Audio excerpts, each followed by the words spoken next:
June 26, 1944, Hollandia Air Base, New Guinea.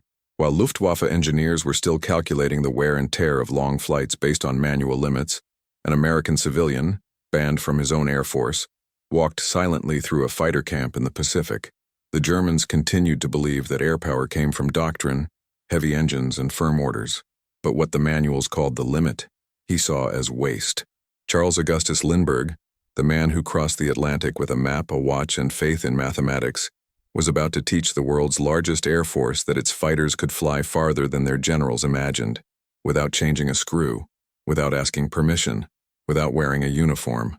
This video reveals how a civilian, discredited, rejected, and marginalized, transformed U.S. air doctrine in the midst of war.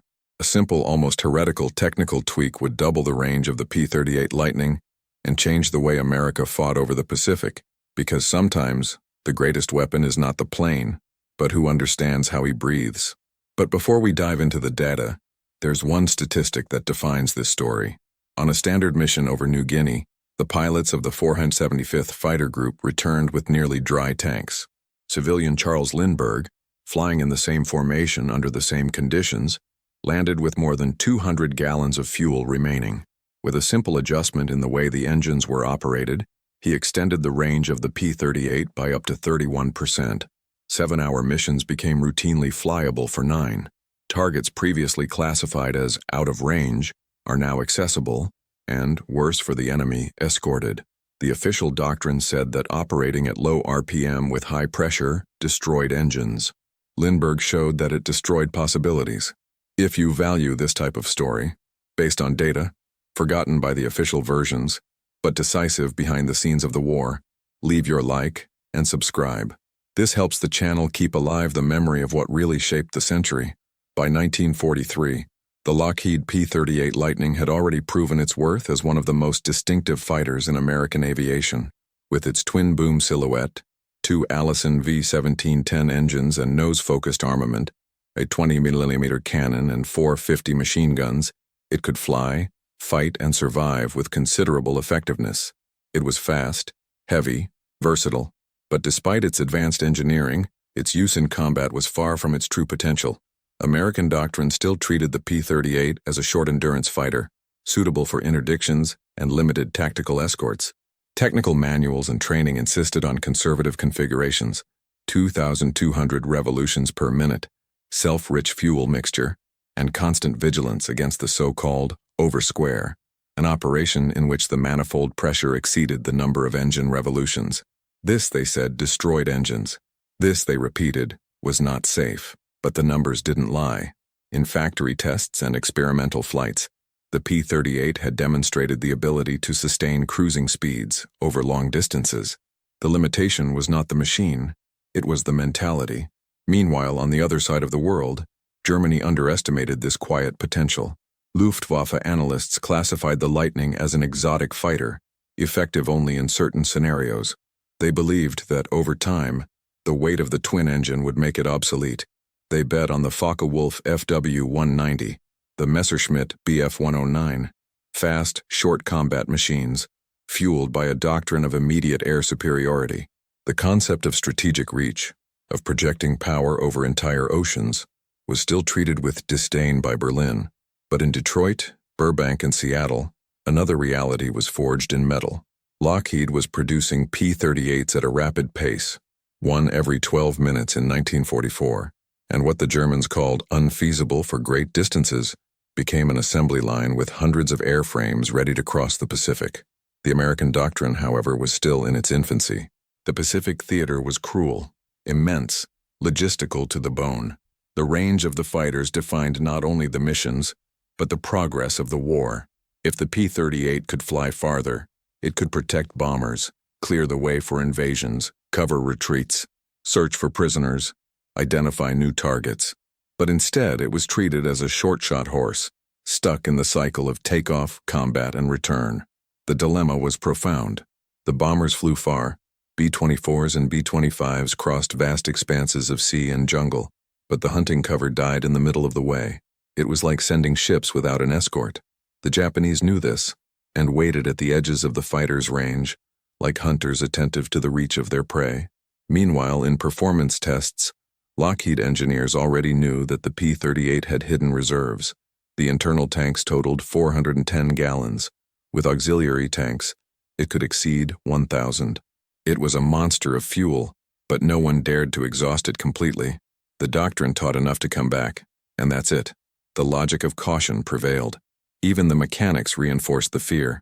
Allison engines were not indulgent with abuse, but the abuses were not in the numbers. They were in the lack of knowledge. The most impressive statistic, however, comes from outside the cabin. In 1944, the United States produced 96,000 aircraft per year. Germany, less than 40,000. In fuel, the difference was even more brutal. America refined almost 5 billion gallons a year. Germany, choked by blockades and dependent on liquefied coal, produced a fraction of that. American logistical superiority was not just numerical, it was structural. It was enough fuel to test, fail, and try again. It was a margin of error as wide as the Pacific Ocean. If this surprises you, comment now. Logistics wins. Because this is the statistic that the Luftwaffe ignored and paid the price for it. Still in the field, the pilots did not have the autonomy to experiment. The orders came from above, and the doctrine said, do not exceed 2,200 RPM. Do not operate over square. Do not adjust blend to lean. Fly as taught. Survive as you can. Charles Lindbergh was not part of this chain of command, and maybe that's why he was the only one willing to break it. By the time he arrived in the Pacific in mid-1944, pilots were already suspicious that his planes could do more. But there was a lack of someone who dared to prove it, and who had the knowledge to understand what the engineers had hidden in the manuals. Because innovation is not always born in the factory. Sometimes it lies dormant in the operating manual, waiting for the right operator. And this operator had just landed in Hollandia, with a New Testament in his pocket and a theory that the officials called heresy. What he would do next would not only rewrite American air doctrine, but would begin to transform the P-38 from a limited fighter into a long-range ghost, capable of appearing where the enemy thought impossible. And it would all start with a seemingly harmless question. Why is no one using this engine as they should? After 1941, when the U.S. government decided that Charles Lindbergh could no longer wear a uniform, aviation's most famous figure wandered the industrial backstage as a foreign body, too useful to ignore, too politically inconvenient to celebrate. Germany watched from afar, convinced that the United States had destroyed the very aviation icon for ideological reasons.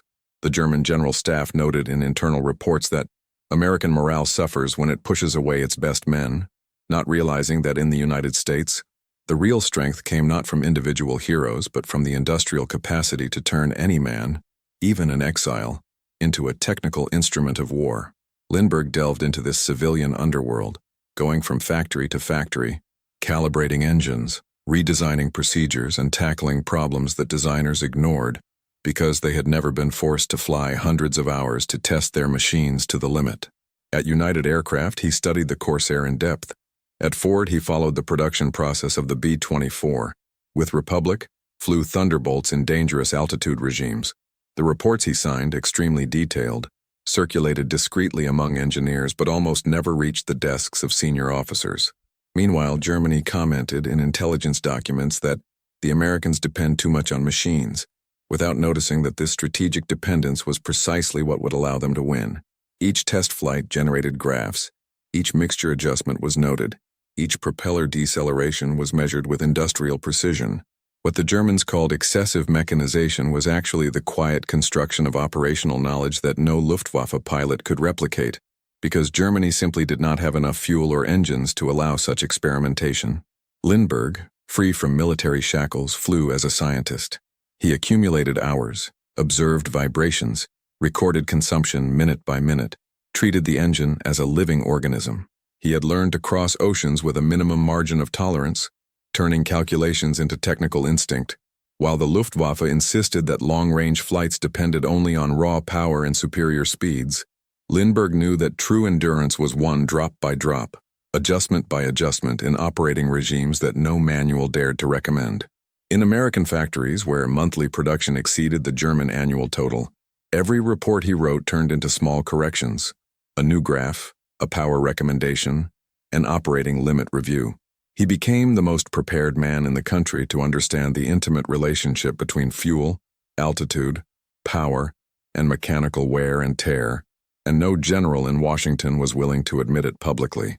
Political isolation, however, gave him something that the military would never have granted: total freedom of thought.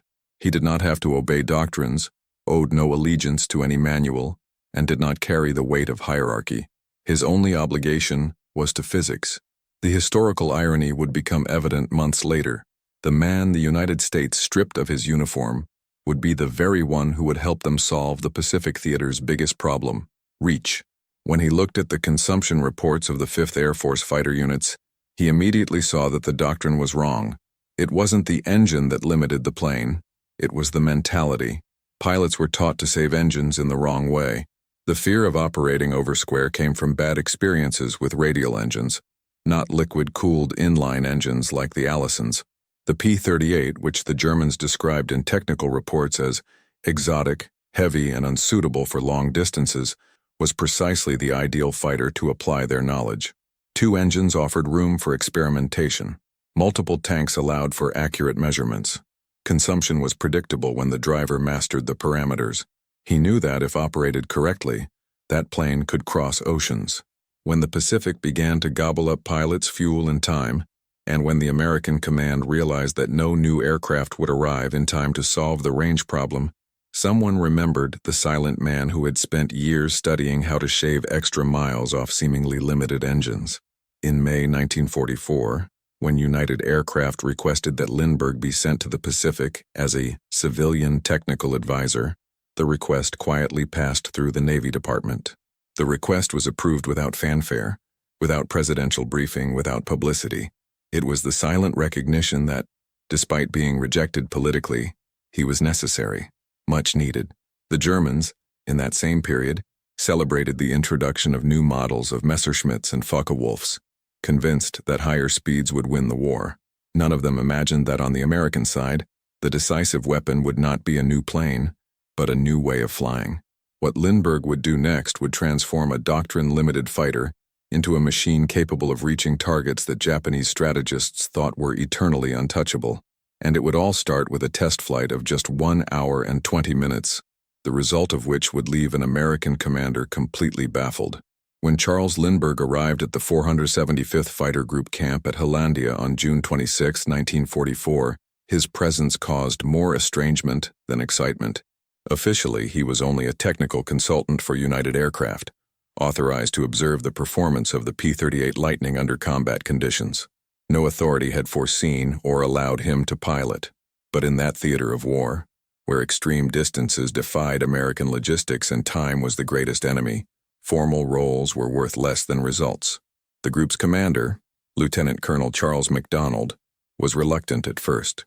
Lindbergh looked out of place, a 42-year-old civilian wearing a naval uniform without insignia, with a diary in his pocket and manners too polite for a combat field. But something in the visitor's eyes, perhaps the discreet firmness with which he described the behavior of the Allison V-1710 engine, made MacDonald accept a conversation. Lindbergh did not promise solutions. It only suggested possibilities. When he mentioned that General Hutchinson, commander of the 3rd Air Task Force, had sent him to study P-38 combat operations, MacDonald suspended his disbelief. He offered him a mission the next morning. It was the beginning of a silent reversal. Lindbergh spent the night at the camp sleeping in a makeshift bunk. The news spread quickly. The man who crossed the Atlantic would fly with Satan's angels. The reaction was mixed. Some pilots showed curiosity.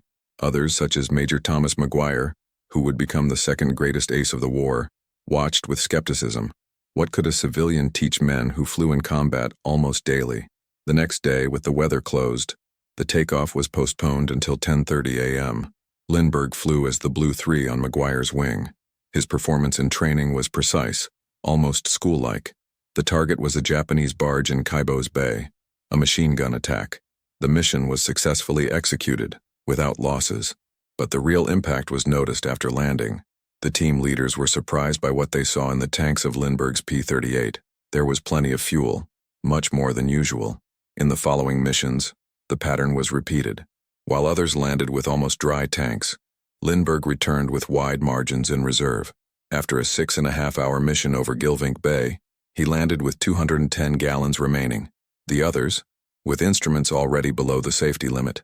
The riders began to pay attention. Lindbergh wasn't just observing, he was teaching by example. His techniques directly challenged what he had been taught. Fly at 1600 RPM, set the mix to auto-lean, operate at 30 inches of manifold pressure. All this, they said, was risky, condemned the engines to bankruptcy. But Lindbergh's meters told another story. The temperature of the cylinders was lower, the oil pressure stable, the performance unchanged. His presence began to be taken more seriously. There was no arrogance in his speech, just data, numbers, and the serenity of someone who had done that for a lifetime. Veteran drivers like Merrill Smith, already with 8 confirmed victories, began to observe him differently. What at first seemed like a civilian intrusion now sounded like a possible operational advantage. The contrast with Germany was stark. In the Luftwaffe, any pilot who attempted to modify flight parameters without direct authorization was punished or dismissed. The doctrine was immutable, centralized, dogmatic, and in 1944, this rigidity began to collapse in the face of the Allied advance. The Germans still viewed the P-38 as an inefficient fighter.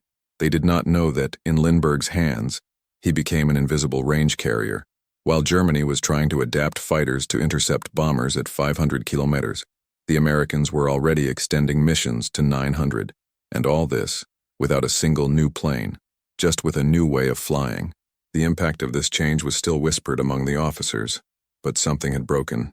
It was no longer possible to ignore that a civilian, rejected by politics, was flying real missions under fire, teaching with his own actions that the doctrine could and should be challenged. The following week, Commander MacDonald would call an extraordinary meeting with all the pilots of the 475th, a meeting where, for the first time, Lindbergh would officially talk about how to operate the P-38 in a way that no manual has ever taught. On a sweltering morning in Hollandia, under the thatched roof of a makeshift instruction tent, Charles Lindbergh drew on the blackboard a simple equation: 30 inches of manifold pressure at 1,600 revolutions per minute, lean mix, propeller in cruise, and absolute silence in the room. Standing before him were men who flew the P-38 almost every day, pilots with multiple victories, some veterans of long campaigns, others still adapting to the Pacific theater. They all learned that operating over square, with pressure greater than rotation, was the right way to melt cylinders and lose engines. It was a doctrine rooted, not by technical evidence, but by cultural heritage from the times of air-cooled radial engines. The reaction was predictable: murmurs, suspicious looks, and a direct question: "Do you have any idea what this can do to the engine?" Lindbergh responded with numbers. He explained that the liquid-cooled Allison V1710 engines efficiently tolerated over-square operation, that the pressure of the collector was not a technical demon, but a misunderstood tool. It showed consumption graphs, thermal efficiency curves, temperature records in different flight regimes. Still, it was not enough. It needed more than data. It was necessary to break instinct. He proposed a test.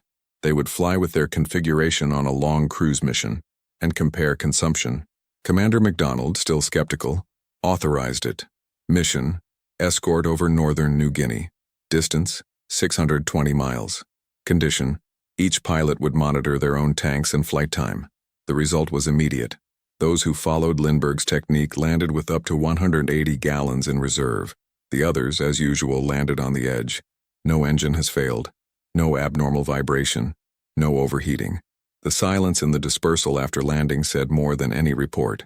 For the first time, what seemed crazy began to be seen as applied science. The irony of this story is that the solution was in front of them, hidden in the engineering manuals themselves, ignored by ancient doctrines. If you're enjoying unraveling these forgotten facts and understanding how reasoning beat instinct, show your support. Like and subscribe so we can bring you more in-depth content based on real data and decisions. Because in this case, the combat did not take place in the skies, but within the spreadsheets. The confrontation was ideological, and little by little the dogma began to give way. The doctrine of high rotation, rich mixing, and excessive caution was beginning to lose ground to a new way of thinking. More dangerous, yes, but much more efficient. And the consequence of this would be revealed at the most unexpected moment, when this civilian, still without a uniform, would face a Japanese ace and pull the trigger. On June 30th, 1944, the sky over Hansa Gulf was clear, with shallow clouds and ideal visibility for what would be one of the quietest flight tests. It did not involve new prototypes nor experimental weapons, just the same aircraft, the P-38 Lightning, flying under a different doctrine. It was the first time that an entire formation of fighters would adopt in an operational mission the parameters suggested by Charles Lindbergh: 1/600 revolutions per minute, 30 inches of manifold pressure, lean mixture. The crew was made up of volunteers from the 431st Squadron, curious but still skeptical. Captain MacDonald authorized it on one condition: all consumption and engine behavior data would be accurately recorded.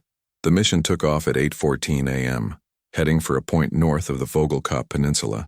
The distance to the goal was calculated to exhaust the fuel according to the old parameters. Any extra reserve would be empirical evidence. During the flight, the pilots reported a disconcerting surprise. The engines operated cooler, the throttles were smoother, and the vibration, which usually increased after 2 hours, had all but disappeared. The silence of the radio said it all. That wasn't just efficient, it was comfortable. The P-38s not only flew to the target, but were able to maintain patrol for longer than expected. The space between calculation and reality began to be occupied by concrete data. The first plane landed after 7 hours and 12 minutes of flight, with 170 gallons in the auxiliary tanks. The second, with 155. The third, 140. In all cases, enough autonomy margins for another hour of combat. No mechanical failure, no overheating, no performance loss. Maintenance chiefs checked the engines with apprehension. They expected clearance in the pistons, carbon deposits, combustion residues. They found everything within the standards. Lindbergh, who had flown with another squadron the same day, landed with 185 gallons remaining. When MacDonald saw the compiled reports, his response was restrained. Let's test it again. 3 days later, a new group. More pilots, more distances, more data. The result was repeated. The P-38s were flying farther without burning engines. What the manuals considered dangerous, the field validated as ideal. And little by little, the derision that surrounded Lindbergh gave way to an attentive curiosity. Pilots asked to fly in wing with it, just to observe the settings in real time. Mechanics adjusted the instruments according to the new guidelines.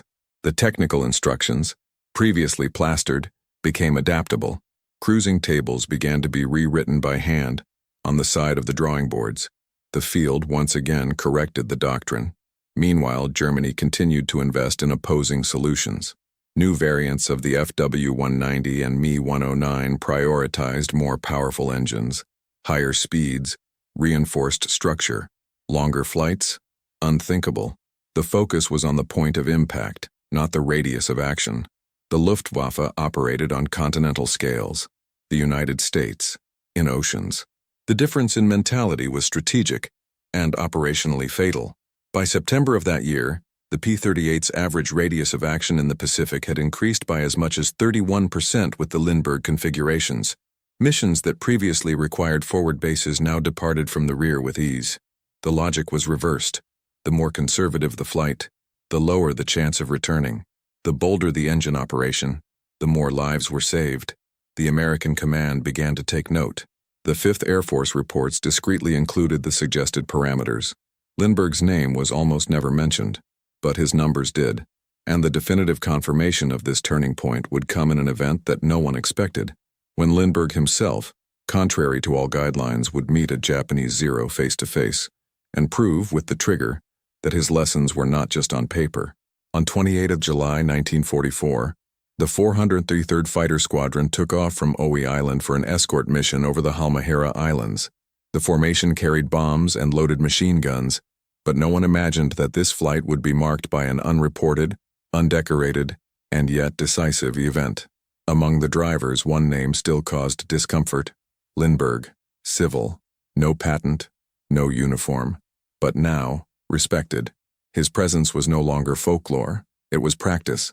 He flew as a wingman, covered formations, maintained substandard consumption, and on that day, he would take a risk that no one had foreseen. During the return from the mission, the formation encountered resistance over the Wasil Strait. 3 Japanese Zeros appeared on the left, coming from the sun in a classic interception maneuver. One of them dove straight at Lieutenant Emmett Kuhn, opening fire. Lindbergh, who was flying in a low position, spun the Lightning, locked his nose, and fired a long burst of 50 and 20 millimeter. Zero hesitated, spiraled, and went down in flames into the sea. The radio went silent. The other two enemy planes retreated. The sky for a moment became static. A civilian had just shot down an Imperial Japanese fighter pilot, and no one knew how to record that. There was no form for civilian aerial victories. The command did not officially record the death. Lindbergh received no credit, but the pilots who witnessed the episode never forgot it. More than a well-done calculation or a precise curve, what was revealed there was a silent conviction. Lindbergh was not there to prove a thesis. He was willing to die for it. It was the height of historical irony. The man the government considered politically unfit, the same man who had been kept out of uniform by his pre-war speeches, now defended, with real weaponry, the planes, the men, and the flag of the nation that had rejected him. And he did it with technical efficiency, cold blood, and strategic morale. The impact on the squad was immediate. The story ran between the hangars like a whisper. The civilian knocked down a zero. Some laughed, others just nodded. But the next day, the pilots of the 433rd began adjusting their flight regimes according to his parameters. The victory was not recorded in the books, but it was written in each tank that came back fuller, in each mission that lasted longer than expected, in each life that was not lost due to dry breakdown. And for the Japanese, the message was clear. American fighters were flying farther, for longer, and now they were also shooting better. Japan's response would come soon, with a precision strike against forward bases. But it was too late. The doctrine of reach had become standard practice, and the man who taught it began to transform the theater of war itself with a clipboard, a spreadsheet, and a burst of well-aimed fire. After the mission over Halmahera, something quietly changed in the cadres of the 5th Air Force. What began as an informal experiment by a civilian, observed with suspicion, began to turn into technical curiosity, and soon after, into practical doctrine. The 475th Fighter Group has updated its flight briefings with new recommendations based on the optimized cruise regimes. The 481st began replanning missions with extended range. The 433rd, after the combat with the Zeros, began to structure its patrols with larger margins of time on strategic targets. No official directive has been issued from Washington, but the results were irrefutable. In just 3 weeks, the average missions increased by up to 28% of useful flight time, with no increase in mechanical wear, no addition of fuel. It was the kind of turn that didn't come with fanfare, but with artboards being rewritten and maps being redrawn. The doctrinal change no longer needed permission. It was infiltrating the most difficult path, that of common sense. The statistic that most caught the attention of the Logistics Command was brutal. In July 1944, American fighters operating under Lindbergh's technical regime saved, on average, 230 gallons of fuel per long mission. In 1 month, this meant the equivalent of more than 70,000 gallons saved in the operations of the Southwest Pacific Theater alone, a number invisible in daily reports but colossal in war logistics. Unlike Germany, which was already facing critical shortages of synthetic fuel and had to choose between tanks and planes, the United States operated with redundancy, and even then, it found ways to optimize. In 1944, American production of jet fuel was 15 times higher than Germany's. Yes, 15 times. And if this surprised you, comment now. Logistics wins, because it wasn't just quantity, it was the ability to improve what was already superior. And that kind of excellence, quiet and progressive, was something Berlin couldn't comprehend. In the German view, doctrine was power. In the American field, doctrine was a tool and could be discarded when the data showed something better. In August, the 8th Fighter Group, still based in Nadzab, began reporting missions hitherto considered unfeasible being planned safely. Targets in the interior of Mindanao, previously out of escort range, were now considered viable with P-38s configured under the parameters of efficiency. The domino effect was underway. Field engineers began to include recommended operating ranges based on Lindbergh's flights on the briefing panels. The margin of autonomy increased, and with it, strategic freedom.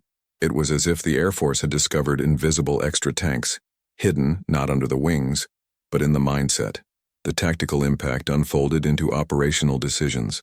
With more time on target, the formations could wait for better alignment of the bombers, offer longer cover for evacuations, or simply improvise in the face of unforeseen events.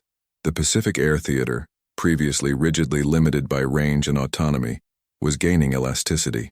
It was as if the air had become less hostile, all this without any new aircraft, without new contracts, without industrial innovation, just a realigned mentality to what the engines could already deliver. Germany at the same time was stuck in an inverse logic. Each month, more Luftwaffe pilots died from lack of autonomy, from missions launched at the limit of operational capacity. In September 1944, internal German documents pointed out that more than 30% of losses in interception missions were linked to dry breakdown or impossibility of return. They still believed that victory would come through speed, surprise, and individual talent. Meanwhile, the United States won by regularity, by replication of the correct answer, by applied mathematics. The Lindbergh Doctrine, though never officially named, became an informal standard, and like any good standard, it began to climb. The next consequence of this change would not come on paper, nor in the cockpit. It would appear on the planning tables of a mission that no one dared to execute, until the new range of the P-38s made it impossible, just plausible.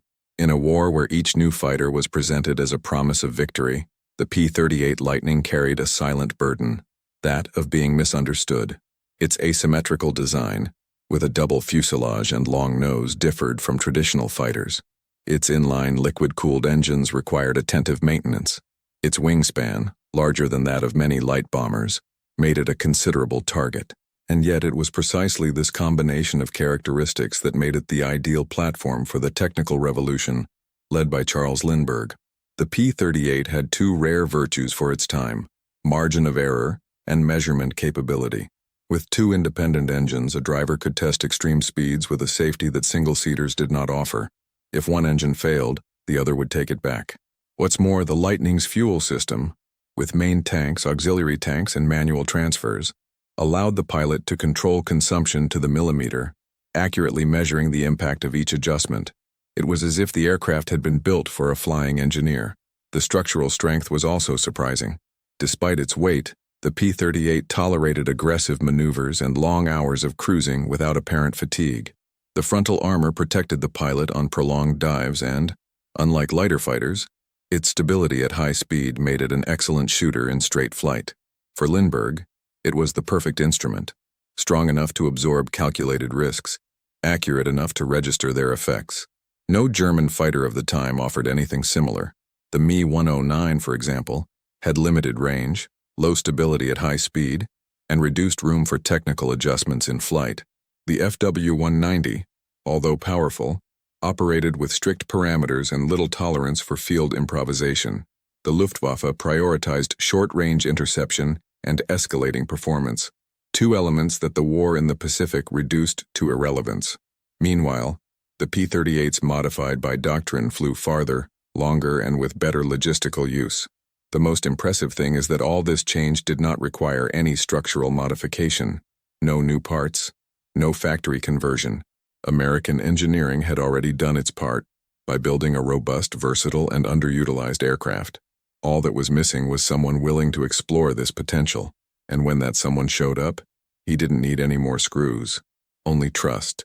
When looking at the operational impact of this combination, the numbers speak for themselves. In September 1944, long-range P-38 missions were covering up to 100 miles with operational safety. In parallel, the Germans struggled to keep their fighters in the air, facing fuel shortages and loss of veterans. The Luftwaffe, in a confidential report in October, stated, "We lack the necessary range to strike before being attacked." The war once again made clear a simple lesson. The one who flies the fastest does not always win, but the one who flies the longest. And in that regard, an underrated plane, operated by a discredited civilian, had rewritten the rules without raising the alarm. The real power there was not in what exploded, but in what persisted. And American persistence still held one last card, the moment when this silent revolution would cross the ocean and transform the skies of Europe as well. While Charles Lindbergh's flight doctrine was consolidated in the heat of the Pacific runways, The White House kept the windows closed. In Washington, the name that echoed among hangars and control towers was treated with calculated silence. Franklin Delano Roosevelt, the warring president, not only disagreed with Lindbergh politically, he considered him a personal ideological adversary. Prior to the attack on Pearl Harbor, Lindbergh had publicly advocated for American neutrality.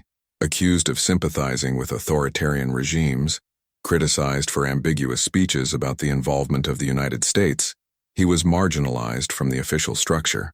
When war broke out, his name was removed from the lists, his uniform revoked, his image disconnected from the national effort. Still, here he was, flying combat missions with active units, teaching pilots how to conserve fuel, increasing the range of one of the most complex aircraft in the American arsenal. It was a glaring paradox, a citizen banned for speech, but welcomed for results. On the ground, the officers knew the truth. General George Kenney, commander of the 5th Air Force, wrote in his diaries that Lindbergh was one of the most valuable men who ever operated in this theater. But in Washington, that phrase would never be repeated in public. The political machine preferred to preserve the official narrative, that the victory was the result of harmony between government, industry, and the armed forces. There was no room for unwanted protagonists, nor for genius civilians with inconvenient pasts. The operational report systematically omitted Lindbergh's name. He appeared only as a technical consultant, even when he flew armed, even when he saved lives. No medal, no speech, no public citation. It was as if the mastermind behind American strategic expansion in the Pacific did not exist. The irony is that the very results that allowed for air expansion, deeper bombardments, longer escorts, fewer losses from dry breakdowns, were largely a direct consequence of the methodology Lindbergh implemented. But his image was a political risk. Roosevelt was unforgiving, and as supreme commander, his veto was absolute. Still, the technical gears did not stop. On the field, Lindbergh's influence continued to grow. Officers consulted him informally. Pilots followed him silently. War engineering, after all, responded to efficiency, not votes. And in this environment, technical talent always finds its way. By the end of 1944, when the P-38s were already patrolling areas never before covered, when Lightning tanks returned with generous reserves, and the statistics of autonomy losses plummeted, a phrase spread among frontline officers: he saved more lives than many generals. But in Washington, that merit was a threat. At a private conference in the fall of 1944, an aide to the presidency was asked about the results of Lindbergh's flights in the Pacific. His answer was dry. His technical contribution will not be used to build his political reputation. The ego of one man suppressing the deed of another, and all this in the middle of the war. Germany, at this point, was in air collapse. By December, the Luftwaffe's fuel reserves were so low that several units were training by taxiing, without taking off. One captured report pointed out that even test flights need to be approved by the high command, given the extreme scarcity of resources. While the Germans saved drops, the Americans learned to fly extra miles with what they had previously wasted, and that advantage wasn't in the fighters, but in how the engines were operated, an invisible revolution built by a man who, for Washington, was better forgotten. But the oblivion would not last forever, because soon, a European aviation general would receive the reports from the Pacific and ask the question that would change the skies over Germany: why aren't we flying like this here yet? During early tests of Lindbergh's flight regimens, the technique proved to be more efficient, but it quickly revealed an unexpected obstacle: the human body. Flying for 9 hours in a P-38 was not just an engineering achievement, but a biological endurance achievement. The Lightning's cabin was not pressurized. At 20,000 feet, the artificial oxygen supported the brain, but not the musculature. The seats were narrow, metal framed with minimal upholstery. The heat in the early stages of the mission was intense. Then, as the altitude rose, the cold bit his knees and hardened his fingers. There was no bathroom. There was no food. Just an oxygen tube, a water bottle, and a rudder between his feet. The pilots learned to urinate in glass jars, to eat energy bars with one hand while keeping the other on the stick. But the biggest challenge was time. 9 hours straight with an alert mind, en route to combat, with the constant tension of being intercepted. Lindbergh's technique reduced engine wear and tear, but increased man wear. Every second of flight required micromanagement of pressure, mixing, and spinning. Pilots began to create mental routines, breathing rhythms, eye surveillance patterns to avoid cognitive collapse. Some developed cramps, others insomnia, still others symptoms of hypervigilance. The brain trained to respond to every noise of the engine as if it were the first sign of failure. But the doctrine was not imposed. She was adopted voluntarily, because even with all this physical cost, it saved lives. The difference between landing with 180 gallons in the tank or with the engines dry could be the difference between living or disappearing at sea. In 1944, USAF medical manuals began to include guidelines for extended flights based on Pacific experiences, breathing techniques, pre-flight caloric intake, stretching before boarding. Even the position of the hands on the stick has been revised to minimize fatigue. War shaped the body as much as it shaped the machine. A pilot in the 475th Group wrote in a letter, "I have learned to keep my mind busy by counting seconds between adjustments. I talk to myself. I imagine my house. Then I recalculate everything, and I repeat." The strength of this doctrine was not only in the data, but in the spirit of those who applied it. Ordinary men operating above the limits not for glory, but for effectiveness. And when reports reached Europe, with data showing that 9-hour missions were being successfully executed amid heat, humidity, and exhaustion, the command of the 8th Fighter Group asked a simple question. If they hold out in the Pacific, why not us here, with less distance and milder weather? The answer would come quickly, and with it, the transition of the doctrine to the skies of Germany. As 1944 progressed in the Pacific, the theater of operations underwent a quiet change, not because of a new weapon, but because of a solved equation. Charles Lindbergh's flight doctrine, now adopted by multiple fighter groups, had extended the P-38's range of action to levels previously considered unattainable. The result was immediate.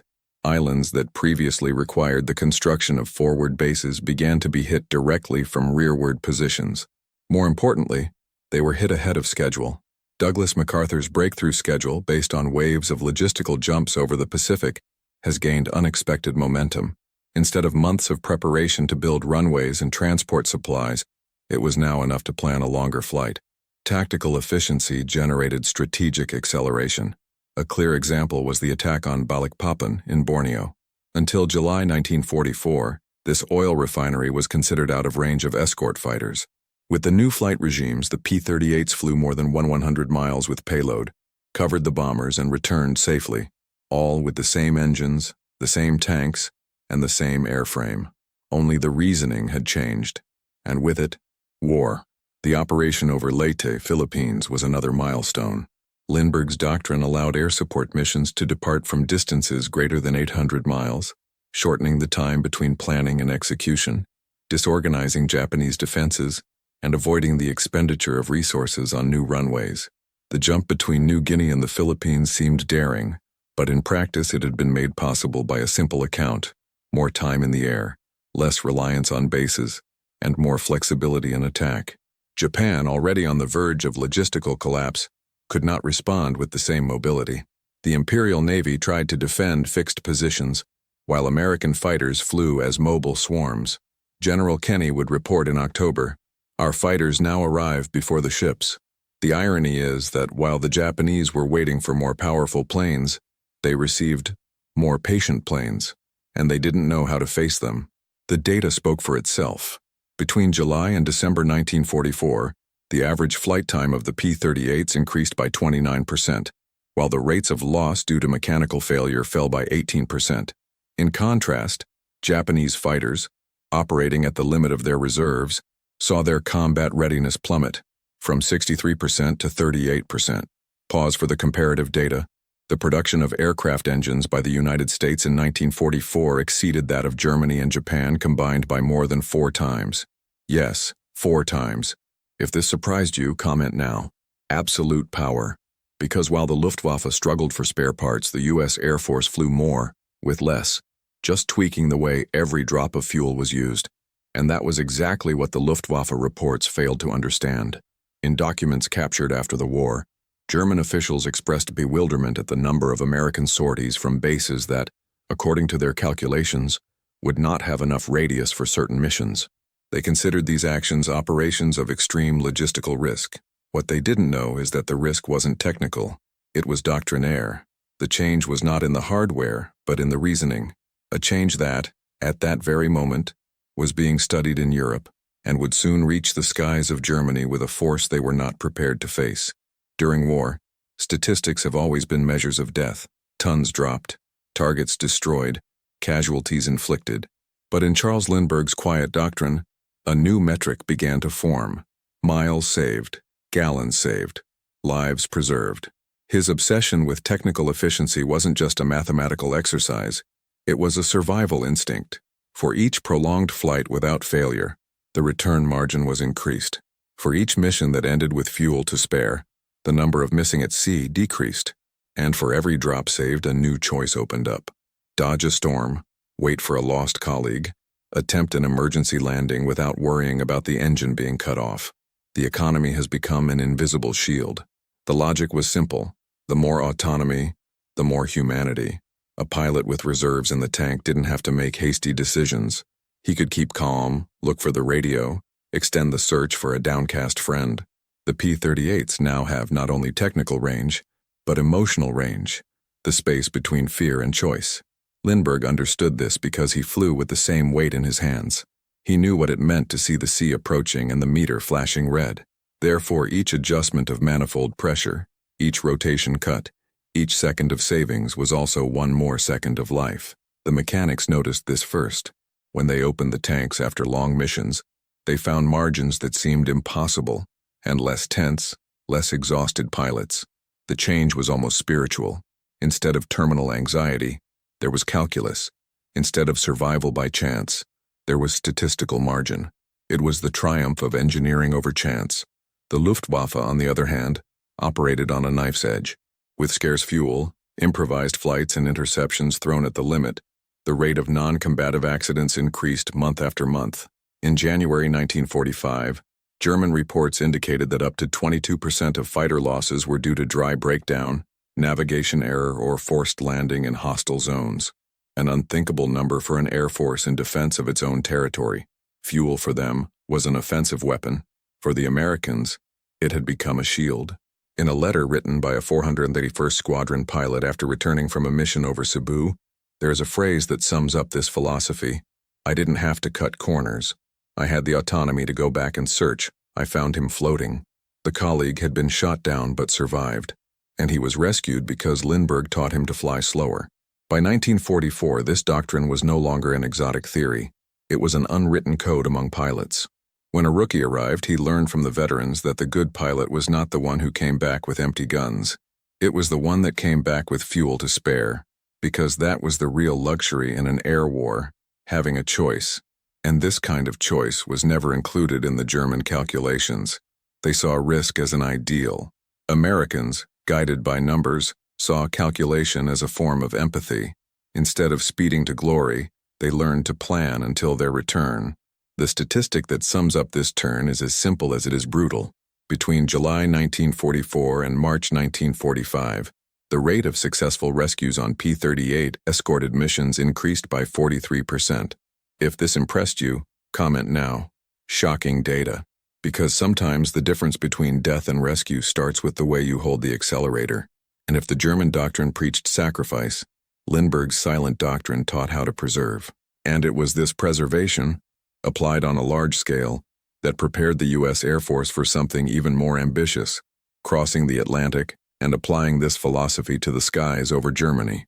Even after successful missions, consistent operational reports, and testimony from veteran pilots, Lindbergh's doctrine still faced resistance. Not on the battlefield, where every gallon saved was celebrated as a victory, but in the technical corridors and administrative offices of the Air Forces. There were chief engineers who still defended the original operating parameters of the Allison Viewey 1710 engine, fearing that the combination of high manifold pressure and low RPM, the so-called oversquare, would cause internal microcracks, lubrication failures, or progressive overheating. Even when field tests showed lower temperatures and controlled consumption, the data was sometimes disregarded. An operational anomaly, it was said. At training centers like Eglin and Wright Field, Instructors still passed on the 1942 manuals as if nothing had changed, part out of caution, part out of technical pride. After all, to admit that a civilian without rank, a former member of the political opposition to the president, had redefined the safest and most efficient way to fly, it was to recognize that the hierarchy had failed. Average officers, accustomed to repeating orders and applying tables, hesitated to transmit a doctrine that did not appear in the updated manuals. There were even those who avoided mentioning Lindbergh's name in the briefings, replacing it with alternative cruising techniques. It was a way of applying without admitting it. The military bureaucracy, always slow to recognize ruptures, was now fighting a clash not against the enemy, but against its own doctrinal limits. General Spaatz, commander of the United States Air Forces in Europe, even commented in an internal memo, "If the technique works in the Pacific, why don't we test it here?" The answer came with layers of denial. The European climate was different. The missions were shorter. The engines used supposedly less forgiving. But none of these justifications stood up to detailed analysis. What there was inertia, the same one that almost condemned the P-38 to underuse, that almost let a war be won by stubbornness. And it was not the first time. During World War I, more efficient artillery tactics were ignored by generals attached to Napoleonic concepts. Now in 1944, the dogmas were aeronautical, and they persisted even with the evidence before their eyes. One of the main barriers was the time of the manuals. In order for any technical adjustment to become official doctrine, it was necessary to go through commissions, reviews, cross-approvals between the War Department, the manufacturers, and the operational commands. This took months, sometimes years. Meanwhile, pilots flying the new doctrine learned from each other, informally, word of mouth, briefing by briefing. Efficiency spread like a whisper among the noises of engines. Institutional resistance revealed an uncomfortable lesson. Logic does not always win by itself. She needs space, of courage, an opening to hear what the manual has not yet written. The final irony of this part is brutal. In February 1945, with the skies of Europe ready for the last air offensive, some squadrons were still flying with old parameters, expending more fuel, shortening their coverage time, and in some cases, returning too soon. Meanwhile, in the Pacific, the same aircraft operated at triple the efficiency, flying farther, covering targets accurately, and returning with safety margins. The difference? A number, an adjustment, a mind willing to rethink the obvious. And that mind was about to be heard, finally, by those who still said no, because the next to ask the right question would not be a driver, nor a mechanic. He would be a general, and his name would change everything. War shapes not only weapons, it shapes mentalities. And when the winds of 1945 blew through the last administrative trenches of the Air Force, the flight doctrine taught by Lindbergh, once whispered in hangars, was finally accepted as the norm. The cruise control charts, previously rigid, have undergone revision. New tables were issued with optimized RPM and manifold pressure ranges, and, for the first time, oversquare ceased to be a technical taboo and became a tactical recommendation. More than an engine tune-up, it was a culture tune-up. Training began to include blocks dedicated to operational economics. Pilots began to learn to think like engineers, and engineers, listening like pilots. The field began to dictate the rhythm of the drawing board. Lindbergh's method, born of miles and milliliters, became the invisible skeleton of a future generation of aviators. At gyms like Maxwell Field, instructors have come to value precision flying, not just acrobatics. The effective driver is no longer the one who arrived first, and became the one who returned with a margin. Efficiency has become a symbol of intelligence, and intelligence, synonymous with survival. In less than a year, this quiet shift has reprogrammed the combat mentality. It was no longer just a matter of destroying the enemy, but of overcoming the system itself. And this is where the legacy takes strategic shape. For the first time, doctrine centers began to document field innovations from below. Tactics no longer needed to be born from memos. They could be born from actual flight. The chain of command was forced to listen. And at the center of that process, a strange symbol, the civilian who taught soldiers to fly better than manuals. The irony of this story is that the solution has always been there, in the cockpit, not at the boardroom table. If you're enjoying unraveling these facts, show your support. Like and subscribe so we can continue to bring you these forgotten layers of history. Because what happened next was more than a tactical adjustment. It was a change of era. In June 1945, an internal USAF report detailed the operational gains made after the full adoption of cruise economy methods. On average, missions now lasted 24% longer. The rate of mechanical failures had fallen by 17%. And most tellingly, the successful redemption rate will rise to 62%. For the first time, statistics and morale flew side by side. And this new doctrine would not be restricted to the Pacific, because the next application would be over the most dangerous skies of the war, where the engines were also screaming, but the skies were overrun with flak. Germany expected noisy, impetuous, predictable planes, but what she would find would be quietly optimized aircraft, taught by a man who never wore a uniform but left his name on every tank he came back full. Amid the palm trees bent by the hot New Guinea wind, between dirt runways and makeshift hangars, a man in uniform walked among the aces of American combat aviation. He wore no insignia. He did not carry decorations. His uniform was his shirt yellowed by motor oil, and his authority, the sound of his own voice saying, "Try it this way." Charles Lindbergh didn't need to prove who he was. His presence in the 475th Fighter Group was an anomaly in itself, and at the same time, a lesson. The impact he had on that squad was not measured by medals or official communiques. It was a behind-the-scenes impact, silent, built flight after flight, adjustment after adjustment. The pilots who received him with suspicion began to observe him in silence, then to imitate him, finally, to wait for it. One of them, Major Thomas McGuire, the second greatest ace in the history of the American Air Force, reported that he never learned so much about flight management as in the afternoons of informal instruction with Lindbergh. He flew as if he were talking to the plane, he said, and it made us hear answers that we didn't even know existed. Lindbergh was not vying for glory, but it disputed margin, and with it he saved lives. Frontline technicians who at first questioned his presence began to consult his reports before any mission. His flight notebooks, scribbled by hand, circulated among the hangars like treasure maps. It wasn't fame, it was technical confidence. And perhaps because of this, his deepest recognition came from those who spoke the least, those who returned from combat and looked at him only with a nod of their heads, those who landed with fuller tanks and understood what that meant.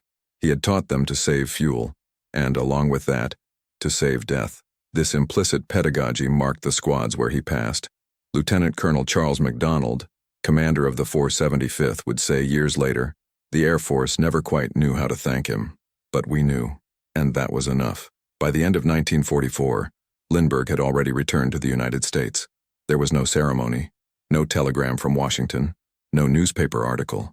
But in the margins of the technical reports, the acronym CL method was noted, an unofficial code for a doctrine that had changed the war without asking permission. His presence rewrote the logic of prestige. In a system where gallons were counted as glory, Lindbergh flew against time and politics, and even without an official record of victories, it left its mark on each plane that returned in one piece, on each pilot who landed with a margin, in each goal that was once a dream and was now routine. The greatest symbol of this respect? A photograph taken silently, inside a bamboo shelter. Lindbergh is in the center, surrounded by the aces of the 475th. No one smiles, no one poses, but everyone looks at him as an equal. War teaches that there are honors that fit into medals, and there are others that only the silence of peers can grant. But soon, the Pacific theater would be just a chapter, because Lindbergh's technique, perfected in the southern skies, was about to cross oceans and surprise Europe, where bombs were falling at an industrial pace. But fighting would now require something rarer, invisible efficiency. The Allison V-1710 engine carried an ungrateful fame.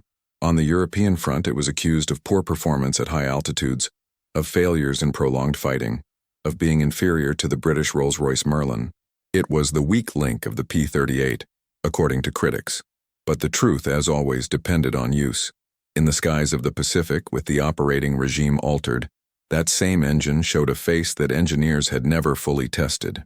When operated with increased manifold pressure and lower speeds, Lindbergh's technique, the V-1710 showed thermal stability, less internal wear, and astonishing volumetric efficiency.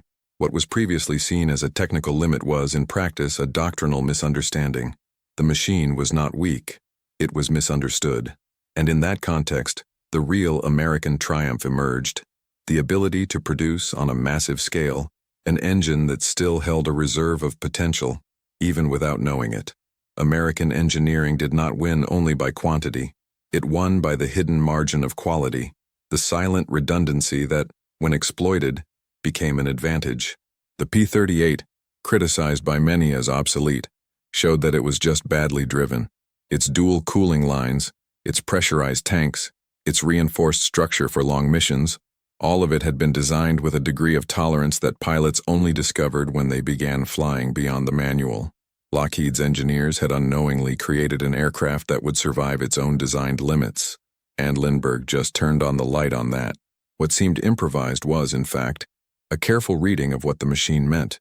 American industrial superiority was visible in the factories, but it was in the countryside that it proved its technical humility. Because producing thousands of engines is a logistical feat, but building engines that work better than the manual admits, it is a moral feat. The Germans, with their precise engineering, bet on maximum optimization, minimum tolerance, projects that bordered on perfection, but did not allow margin. When something went out of the expected, it broke. The V-1710, on the other hand, when it went out of schedule, was surprising. A German technical document captured in 1945 describes the P-38 as a fighter of strange profile, but whose autonomy defies our calculations. American engineering was beginning to teach an uncomfortable lesson. Sometimes perfection lies not in rigidity, but in elasticity. And the greatest virtue of a machine is its ability to survive its own limits. At the end of the war, the Allison engine, so criticized at the beginning, would be revisited with new eyes, and not because of new parts, but because of new data. The playbook had changed, because the skies of the Pacific showed that American engineering, with all its scale, still had room for the unforeseen, and it was this space that saved planes, accomplished missions, and taught the world that real power is not only in the numbers, but in the way they are used. Because while the Germans drew boundaries with a ruler, the Americans began to see beyond with pencil, and they were about to apply this flexible vision to targets that even the Allies did not believe possible. In 1927, a 25-year-old crossed the Atlantic alone, without radio, without radar, without escort, aboard the Spirit of St. Louis. Charles Lindbergh faced 33 hours of uninterrupted flight, guided by compass, instinct, and hand-scribbled calculations. That crossing was not only geographical, she was philosophical, because there, in the fog over the North Atlantic, he discovered what it meant to know a machine to the point of making it part of his own body. He learned that flight was not a fight against time, but a pact with precision. Almost 2 decades later, over the humid forests of New Guinea, the same principle would return. Lindbergh didn't teach tricks. He taught perception, by observing the behavior of the engines, by feeling the vibration before the instruments charged, by adjusting the mixing regime with the sensitivity of a musician tuning a Stradivarius. He proved that to know is to dominate. There was no magic. There was mathematics and faith. Faith in the method, faith in the machine, faith in the invisible margin that only the attentive see. The doctrine that was born of his solitary crossing finally found strategic expression, and he taught the United States, in the midst of total war, that you don't always win by impact, but by understanding. This part of the story reveals more than a technical feat. It reveals a moral metaphor, the impossible, that radius of reach that the manuals rejected, that autonomy that engineers called suicide, has always been there, dormant in numbers, waiting for someone who had the courage to add differently. Lindbergh had crossed oceans twice, one with its own risks, the other with the risks of others, and in both he had survived by respecting the limits, only to pass them in silence. What the Luftwaffe called recklessness, the Pacific pilots called wisdom, and what American doctrine classified as technical heresy, practice proved to be a new form of faith, because true victory is not in overtaking the enemy, it is in overcoming one's own fear, and it was this logic, this spirit of intimate calculation, that seeped into the U.S. combat mentality, an invisible victory, a doctrine born in the cockpit and legitimized by time. But there was still a final adjustment missing, an acknowledgement that the books ignored, because in the end, It all comes down to a question not of potency but of consciousness. And this reckoning, between prestige and silence, would come in the next part. By the end of the war, when the P-38 engines fell silent over the Pacific, Lindbergh's doctrine was already consolidated. What began as a one-off technical tweak had become a quiet operational revolution. The Luftwaffe, which had underestimated the Americans as a noisy, mechanical, predictable power, discovered too late that the real threat came not just from the factories, but from the intelligence emerging from the field. While Berlin was crumbling under the pressure of simultaneous fronts, there was a less visible but equally fatal collapse. The ideological collapse of the belief in German technical supremacy in the face of American doctrinal elasticity. Germany had invested in rigid innovation, ingeniously precise but inflexible. The United States won with machines en masse, yes, but with a technical margin that only the freedom to experiment, correct, and listen could reveal. The Allison engine, once despised, was saved by the mind that understood it beyond the manual. The P-38, once limited, was freed by the courage of a civilian, and the U.S. Air Force, once tied to tables, flew beyond because one man dared to add differently. The lesson that remains is simple, brutal, and universal. In war, logistics is not support. It is strategy. Margin is not surplus. It is power. And efficiency, when combined with humility, becomes a moral weapon. When asked, years later, what really defeated Germany, General Alfred Jodl replied, "We were beaten by trucks, by resupply, by range, for the continuity of things." If this story surprised you, support this work. Like the video, subscribe to the channel, and activate the bell so you don't miss the next devastating historical fact. And in the comments, write what was the most shocking data you discovered today. Your participation helps this channel to continue revealing what books do not always tell, that behind each victory, there is someone who dared to see differently. Don't go away yet. Listen to the next real story that will appear on the screen. Always remember, logistics determines strategy. Watch the next video here on the channel with another incredible story.